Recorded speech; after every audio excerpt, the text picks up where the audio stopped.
Hello everyone, welcome back to my channel Deepo vlogs. One more mini వ్లాగ్తో మీ ముందుకు వచ్చేసాను. ఇవి కందికాయలు అంటారు తెలుసా? మా తెలంగాణలో అయితే కందికాయలు అంటారు. మీ ఏరియాలో ఏమంటారో కామెంట్ చేయండి. ఇవంటే నాకు చాలా ఇష్టం. చిన్నప్పటి నుండి చాలాసార్లు తిన్నాను. ఇవి చాలామందికి ఎలా తీసుకుని తినాలో తెలీదు.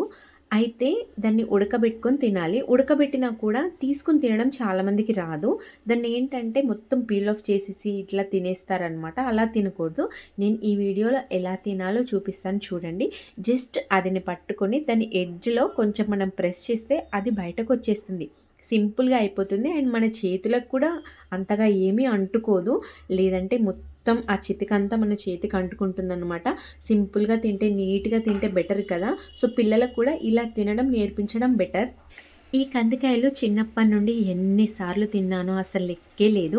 అమ్మ వాళ్ళ ఇంటి ముందు ఖాళీ ప్లేస్ ఉంటుంది. అందులో అమ్మ చెట్లు పెట్టేది. ప్రతి సంవత్సరం ఎన్ని కాయలు ఉడకబెట్టుకొని తినేవాళ్ళమో అసలు లెక్కే లేదు.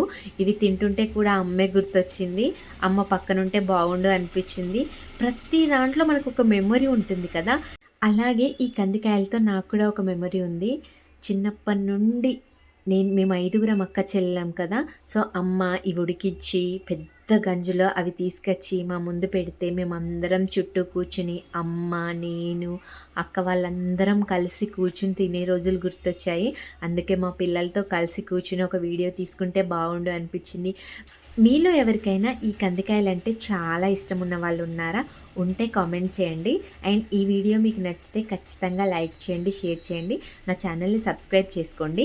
అయితే నేను ఈ వీడియో తీస్తున్నప్పుడు మా అంశు అన్నాడు, "అమ్మ చెల్లికి నేను తినిపిస్తాను. ఒక్క వీడియో తీయవా అమ్మ? నేను చూసుకుంటాను యూట్యూబ్‌లో పెడితే" అన్నాడు. అందుకే తీశాను.